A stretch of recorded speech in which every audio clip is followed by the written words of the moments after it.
Viewer discretion is advised. The following story is based on actual events, witness testimony, personal experiences, and investigative research when available. To protect the privacy of those involved, some names, locations, timelines, and identifying details have been changed. The events are presented as they were reported by the individuals who experienced them. Their inclusion does not constitute independent verification of paranormal claims. Some cases find answers. Others leave only questions. This case remains open. The search continues. This is Unresolved Truths. He's standing in the doorway, tall, slender, with broad shoulders, just standing there, not moving, not speaking, just watching me in my bed. At first, I think I'm dreaming. The room is quiet except for the hum of the fan and the sound of my own breathing. Everything feels normal, familiar, but the longer I stare, the more I realize I'm fully awake. I can see my dresser. I can see the hallway behind him. I can feel the blanket in my hands. And he's still there. I reach over and turn on my lamp. I think light will make him go away. Most things go away when the light comes on. The light spills across my room, illuminating the walls, the furniture, and the floor. But the figure remains exactly where he was. Motionless, watching. I look away. I count to 3. I look back, still there. I do it again, still there. I keep doing this for what feels like a full minute, looking away, hoping that when I turn back, the doorway will just be empty. But he stays. Every time I look back, he's exactly the same. No movement, no sound, no expression that I can make out. Just a dark shape standing where no one should be standing. My heart is pounding so hard I can hear it in my ears. I want to call out. I want to wake someone up. But something tells me not to move, not to speak, just to keep watching. And then, on one of those times I look back, he's gone. The doorway is empty. The hallway is dark. There's nowhere he could have gone.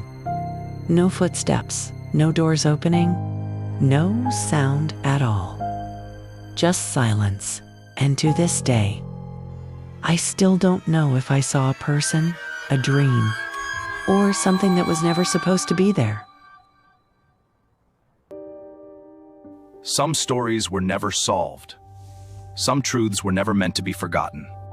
The case is still open. This account comes from a family home where multiple people, over the course of more than a decade, have reported the same experience independently. In our investigation, we cross-referenced the details across 4 separate witnesses, none of which compared notes before they saw what they saw. What stays consistent across every single account is the figure, the same figure. Every single time. This is not one person's story. This is a house with a pattern that has been repeating for so long that it cannot be explained away as a mere coincidence or pure imagination. Someone, or rather something, has been standing in that house for a very long time. Here are the unresolved truths. I'm just a kid when I first see him. Young enough that some memories have faded with time, but old enough to know the difference between a nightmare and being awake. Even before I saw anything, I hated sleeping in that room. Every night, the moment the lights went out, this overwhelming feeling settled over me. It wasn't panic.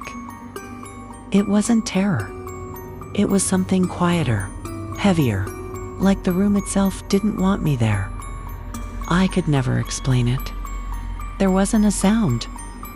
There wasn't a shadow moving across the walls, just the constant feeling that I wasn't alone. I never told my parents the real reason. What was I supposed to say? That my bedroom felt wrong? That every night it felt like something was standing just outside my view, waiting for me to notice? Instead, I started finding excuses.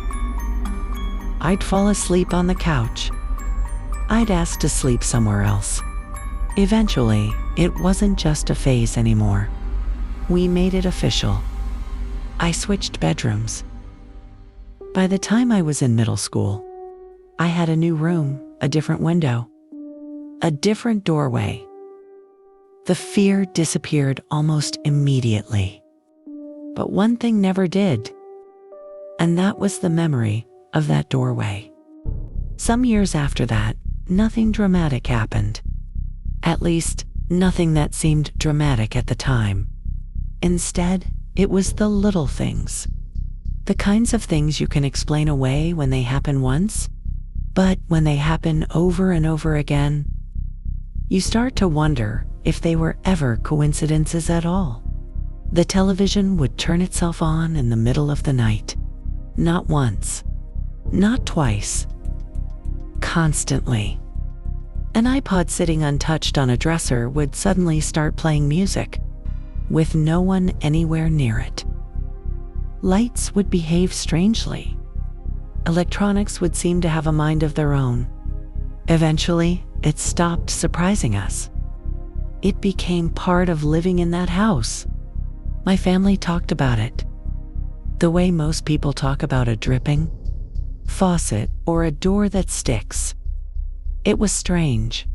It was annoying. But somehow, it had become normal. We even started making jokes. The ghost wants to watch TV again. Everyone would laugh. It became a running joke in the family. Because humor is easier than asking questions you don't want the answers to. That's what happens when you live somewhere long enough. You adapt. You normalize the abnormal. You convince yourself that what you're experiencing isn't as strange as it feels, because the alternative is admitting that something inside the house might not belong there. So we stopped questioning it. Life went on. Years passed. Then one night, my dad saw something that none of us could laugh away. My father is not a superstitious man. He is the last person in my family to blame something on a ghost. If anything strange happens, he's usually the first one to explain it away. So when he came to me one morning and said, "I need to tell you something," I knew he was serious. The night before, he woke up to the sound of someone in the bathroom connected to his bedroom. Footsteps across the tile. The faucet turned on. Then off, then on again. Half asleep, he assumed it was my mom. He reached across the bed. She was still there, fast asleep beside him. That's when he got up. He walked into the bathroom. No one. He checked my room. I was asleep. He checked my brother's room. Still asleep. Then he walked through the entire house, room by room. Every light was off. Every door was closed. No one was awake. Nothing was out of place. Eventually, he went back to bed. He didn't mention it that night. He didn't even bring it up the next day until we were alone. Then he looked at me and quietly told me what had happened. Not because he wanted to convince me, because I had spent years telling everyone there was something wrong with that house, and for the first time, I think he believed me.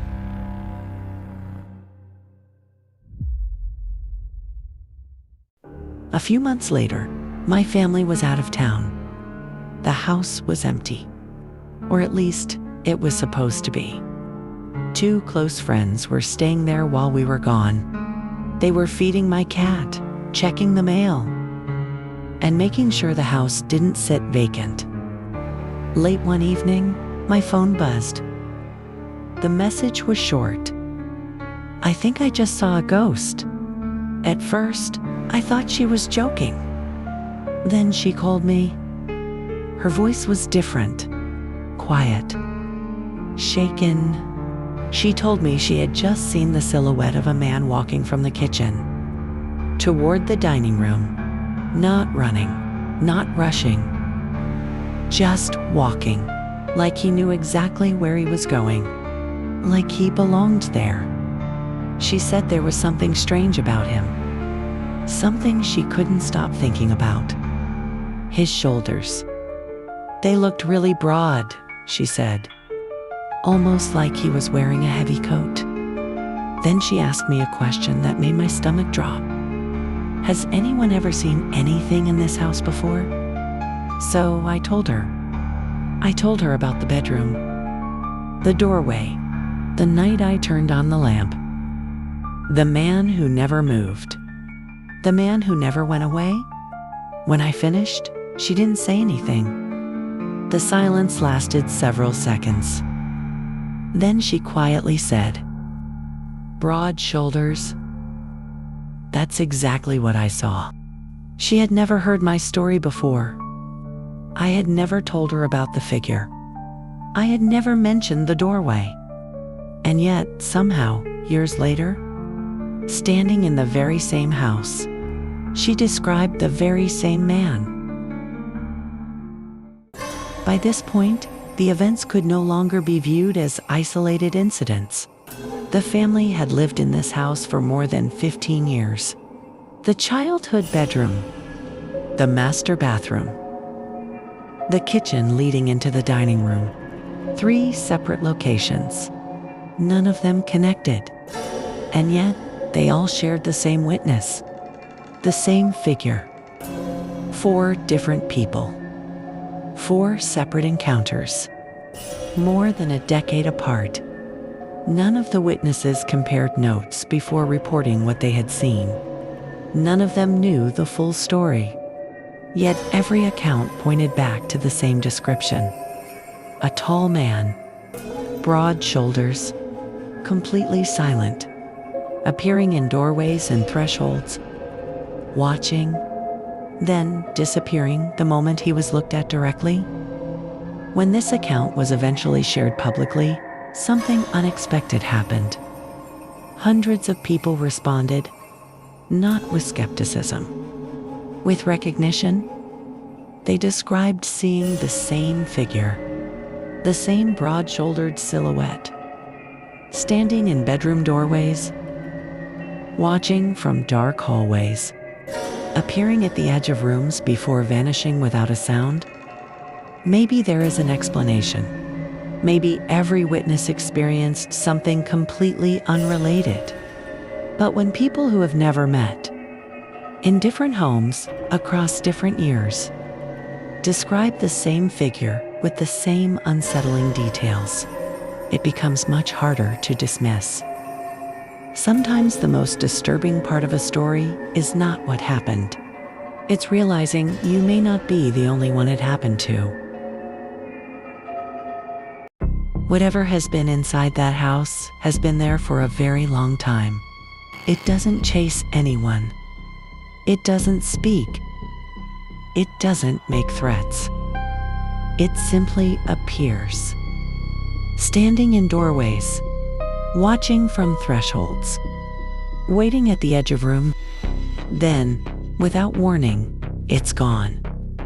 Over the course of more than 15 years, 4 different people described seeing the same figure, not in the same room, not on the same night, not even in the same decade. None of them compared stories before sharing what they had experienced. Yet every account pointed to the same presence, the same height, the same broad shoulders, the same unnatural silence. Maybe there is an explanation. Maybe every witness missed. Maybe every event was nothing more than coincidence. Or maybe some places remember the people who passed through them. And sometimes something remembers us. The one question no one from that house has ever been able to answer is also the one that stays with you long after this story is over. If he's been standing there for all these years, watching, waiting, what is he waiting for? And more importantly, who is he waiting for? After this account was shared with us, we didn't move on. We've investigated a lot of stories on this channel. Most eventually point towards something ordinary. A drafty house, faulty wiring, sleep deprivation. A coincidence that only feels impossible when you're living through it. Those cases eventually find a place. This one never did. So we went back. We spoke again with the person who submitted this account. We'll call her Kay. She answered every follow-up question. We had and asked that we not reveal her identity or the location of the home. We honored that request. Kay confirmed the bedroom where she first saw the figure was at the end of the second floor hallway. Years later, her father experienced something entirely different in the master bedroom. Her friend, while house-sitting, reported seeing someone walk from the kitchen into the dining room, and years later again, in the basement. 4 locations, 4 events, 1 presence, the same height, the same broad shoulders, the same silence. The more we mapped the house, the stranger it became. This wasn't one room or one frightened witness. It was an entire house with a pattern. We then spoke with Kay's friend M. Before mentioning any previous sightings, we asked one question. Describe exactly what you saw. She said she was in the kitchen late at night when someone walked into the dining room. Not running, not hiding, just walking like he belonged there. She assumed it was a family member. When she stepped into the dining room, no one was there. We asked what stood out the most. She answered immediately. The shoulders. They were really broad. She had never heard Kay's childhood story. She had never been told about the bedroom doorway. Yet she described the same detail. Broad shoulders. The same description surfaced again and again. Different witnesses. Different years. Different rooms. The consistency became the story. Across countless reported hauntings, people often describe silent figures standing in doorways, watching from hallways, only to disappear when looked at directly. Patterns are not proof, but patterns deserve attention. After more than 15 years, 4 independent witnesses described the same figure inside the same home. A tall man, broad shoulders, silent, watching. We still can't tell you who he was. We can't tell you why he appeared only in thresholds, or why he simply stood there, waiting. At the end of our conversation, Kay told us she still lives in the house. The fear is gone now, not because she believes nothing is there, but because she has learned to live alongside whatever it is. She said she hopes wherever he is now, that he finally found what he was looking for. We hope so too. Until new information comes forward, this case remains open.